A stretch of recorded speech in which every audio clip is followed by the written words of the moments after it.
নমস্কাৰ আজিৰ ভিডিঅ'ত আমি আমাৰ জীৱনৰ দুটা অতি গুৰুত্বপূৰ্ণ দিশ সফলতা আৰু বিফলতাৰ বিষয়ে আলোচনা কৰিম সাকসেস এণ্ড ফেইলিয়ৰ ইংৰাজীত যাক কোৱা হয় আৰু এই সফলতা আৰু বিফলতাৰ পৰা আমি আমাৰ জীৱনত কি শিকিব পাৰোঁ সেইখিনি কথাকো আজিৰ ভিডিঅ'ত অলপ আলোচনা কৰা হ'ব আচ্ছা এতিয়া সফলতা আৰু বিফলতা হ'ল জীৱনৰ দুটা মূল দিশ যি আমাৰ মানে বৃদ্ধি কৰে আমাৰ পাৰ্সোনাল গ্ৰোথ আমাৰ স্বভাৱ আমাৰ ক্যাৰেক্টাৰ নিৰ্ধাৰণ কৰে আৰু আমাৰ জীৱনবোধ বা আন্ডাৰষ্টেণ্ডিং দ্য ৱৰ্ল্ডো গঢ়ি তোলে গতিকে এই তিনিটা বস্তু অতিকৈ গুৰুত্বপূৰ্ণ মানে এই তিনিটা ক্ষেত্ৰত সফলতা আৰু বিফলতা আমি কেনেকুৱা হ'ম আমাৰ চৰিত্ৰ কি হ'ব আমাৰ ব্যক্তিগত বৃদ্ধি কেনেকুৱা হ'ব আৰু জীৱনক আমি কি চকুৰে চাম জীৱনটো কেনেকৈ বুজি পাম সেইখিনি কথা কিন্তু সফলতা আৰু বিফলতাৰ পৰা আমি বুজি পাব পাৰোঁ আচ্ছা এতিয়া ইয়াৰ অৰ্থ মানে কি সফলতা মানে কি সফলতা বুলিলে অৰ্থ হৈছে যে যি লক্ষ্য বা ইচ্ছা লৈ কষ্ট কৰি কাম কৰা হয় তাৰ সফল ৰূপে প্ৰাপ্ত কৰা ই ব্যক্তিগত যেনে এটা দক্ষতা আয়ত্ত কৰা শিক্ষাগত ব্যৱসায়িক বা মানসিক সফলতা হ'ব পাৰে যেনে সুখ বা শান্তি লাভ কৰা ইত্যাদি হ'ল সফলতাৰ অৰ্থ মই এটা অতি সাধাৰণ মানে উদাহৰণ দিছোঁ অতি সাধাৰণ উদাহৰণ ধৰক আমি ধৰক আপুনি দিনে 7 ঘণ্টাকৈ শুৱে এটা ধৰক কিবা এটা কাৰণত সেই ডেইলি যে সদায় যে আপুনি 7 ঘণ্টাকৈ শুৱে সেইটো এটা সফলতা বুলি ধৰি লৈছোঁ যে ৰাতি 11টাত আপুনি শুৱে আৰু ৰাতিপুৱা 6টাত আপুনি উঠে কিন্তু কেতিয়াবা এনেকুৱা হ'ল যে আপুনি সেই 7 ঘণ্টাত টোপনি যাব নোৱাৰিলে কিবা এটা ব্যক্তিগত কাৰণত বা যিকোনো কাৰণত হওক বা বাহ্যিক কাৰণ কিবা হওক যে আপুনি 6 ঘণ্টা বা 5 ঘণ্টাহে শুব পাৰিলে আৰু সেয়াই হ'ব আপোনাৰ বিফলতা কাৰণ আপোনাৰ যি পৰিকল্পনা আছিল যে মই এইটোৱে মোৰ লক্ষ্য বা এইখিনি মোৰ ইচ্ছা যে মই 7 ঘণ্টা শুম সেইটো যদি আপুনি কৰিব পাৰে তেনেহলে আপুনি সফল আৰু যদি নোৱাৰে তেনেহলে আপুনি অসফল বা ব্যৰ্থ গতিকে সফলতা এটা ব্যক্তিগত কথাই হয় যেনেকুৱা ধৰক আমি মানে ছাত্ৰ ছাত্ৰী বা স্কুলীয়া জীৱনৰ কথা যদি কওঁ এটা ধৰক পৰীক্ষাত পাছ ফেল থাকে জানে আপোনালোকে পাছ কৰাটো সফলতা যদি কোনোবাই ফেল কৰে সেয়া বিফলতা ওকে ঠিক তেনেকৈ সফলতাৰ অৰ্থ আমি বুজিলো বিফলতা বা অসফলতা মানে কি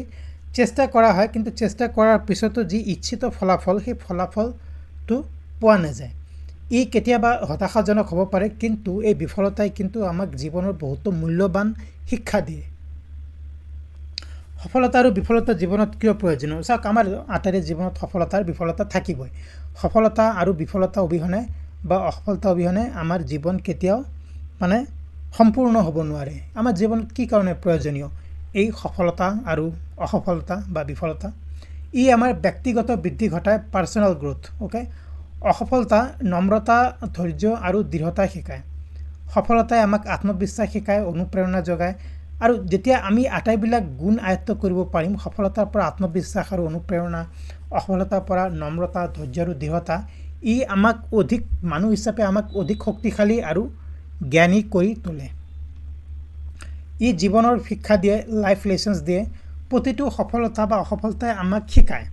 কিবা এটা শিকাই যায় যে আমি কি কাম কৰিব লাগে আমি কি কাম কৰিব নালাগে আমি কি কামত ভাল আমি কি কামত বেয়া তাৰ ফলস্বৰূপে কি হয় জানেনে আমি ভৱিষ্যতৰ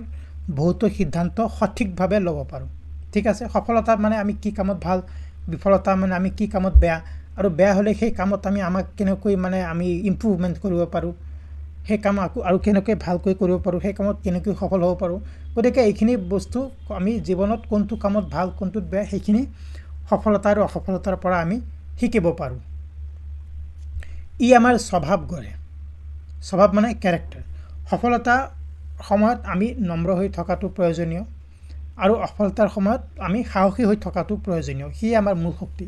কিবা এটা কামত সফল হলো মানে ইয়া নহয় যে আপুনি নাচি বাগি আনন্দত আত্মহাৰা হৈ পাহৰিয়া যাব যে আপুনি কোন পৃথিৱীত আছে তেনেকুৱা নহয় আমি নম্ৰ হৈ থাকিব লাগিব সফল হৈছো ভৱিষ্যতে সফল হৈ থাকিব লাগিব বা সেই সফলতাক আমি কৃতজ্ঞতাৰে স্বীকাৰ কৰি ল'ব লাগিব আৰু ঠিক তেনেকৈ অসফলতা হ'লে যে আমাৰ সকলো শেষ জীৱন শেষ আমি আৰু ভৱিষ্যতে আমাৰ দ্বাৰা একো নহব তেনেকুৱা নহয় আমি সাহসী হৈ থাকিব লাগিব আৰু এই কিয় অসফল হলো সেইখিনি কথা বুজি পাই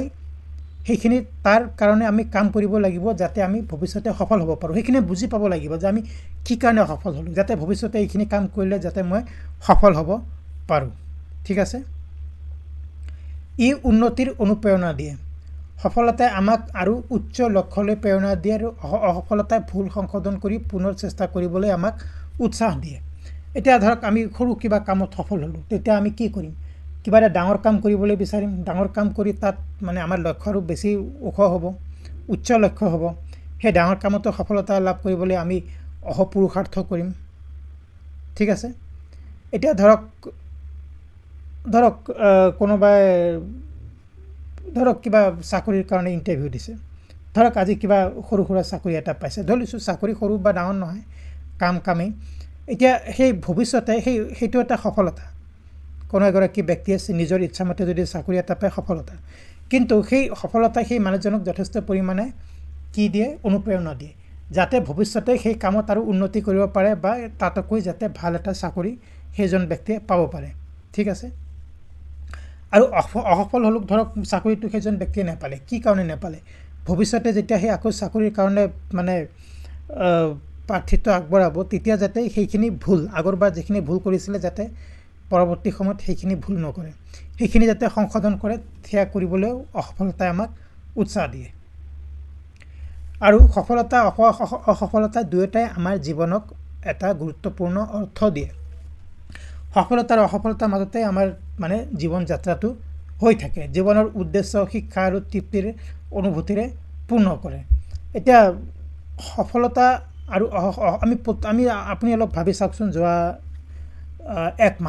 এমাহত আপোনাৰ জীৱনত কি হৈছে কি ভাল বস্তু হৈছে কি বেয়া বস্তু হৈছে কিছুমান কথা হয়তো আমাৰ হাতত নাথাকে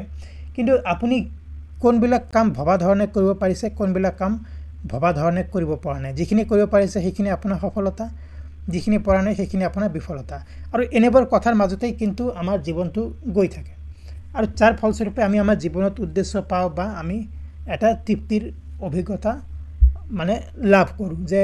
জীৱনত আমি কিছু বস্তু পাইছোঁ কিছু বস্তু পোৱা নাই যিখিনি পোৱা নাই সেইখিনি কেনেকৈ পাব পাৰোঁ বা তাৰ ওচৰলৈ কেনেকৈ যাব পাৰোঁ ইত্যাদি কথাই কিন্তু আমাৰ জীৱনত মানে জীৱনকালত হৈ থাকে সেইখিনি কথা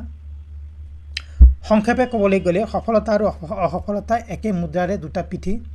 দুয়োটাই জীৱনক সম্পূৰ্ণ অৰ্থ বুজিবলৈ প্ৰয়োজন ঠিক আছে অসফলতা নাথাকিলে সফলতাৰ কোনো মূল্য নাই আৰু সফলতা নাথাকিলে অসফলতাৰ কোনো দিশ নাই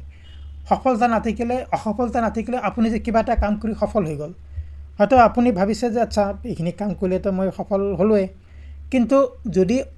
অসফল হৈ সফল হ'লেতেন তেতিয়া কিন্তু আপুনি আৰু বেছি মানে ভাল এটা অনুভূতি পালেহেঁতেন এই কথা মই কোৱা নাই যে আমি প্ৰথমতে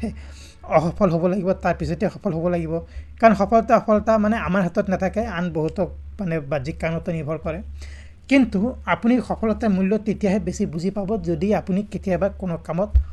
অসফল হৈছে আৰু ঠিক তেনেকৈ যদি সফলতা আমাৰ জীৱনত নাথাকে তেনেহ'লে অসফলতাৰ কোনো দিশ নাই আমি যেতিয়া অসফল হওঁ তেতিয়া কি হওঁ আমি কি কাৰণে অসফল হওঁ সেইখিনি কথা আমি চালি জাৰি চাওঁ বা আমি জীৱনত এটা দিশ পাওঁ আচ্ছা এইখিনি মোৰ ভুল হৈছিলে এইখিনি মই নেক্সট বাৰ নকৰোঁ মই নেক্সট বাৰ বা পৰৱৰ্তী সময়ত এই মোৰ ভুলখিনি শুধৰণি কৰিম তেতিয়াহে মই সফল হ'ব পাৰিম গতিকে সফলতা আৰু সফলতাৰ বাদে অসফলতা অৰ্থহীন আৰু অসফলতাৰ বাদে সফলতা অৰ্থহীন আৰু দুয়ো একেটা মুদ্ৰাৰে দুটা পিঠি গতিকে বন্ধুসকল এইখিনি আছিলে সফলতা আৰু বিফলতা বা সফলতা আৰু অসফলতাৰ বিষয়ে আলোচনা কৰিবলগীয়া কথা দুয়োটাই আমাৰ জীৱনক আমাক বহুতো শিক্ষা দিয়ে আৰু দুয়োটা অবিহনে আমাৰ জীৱন কিন্তু পৰিপূৰ্ণ নহয় যদি ভিডিঅ'টো ভাল পাইছে প্লিজ লাইক কৰক শ্বেয়াৰ কৰক চেনেলটো যদি ছাবস্ক্ৰাইব কৰা নাই প্লিজ ছাবস্ক্ৰাইব কৰক এনেধৰণৰ আন এটা গুৰুত্বপূৰ্ণ ভিডিঅ'ত অতি সোনকালে লগ পাম ধন্যবাদ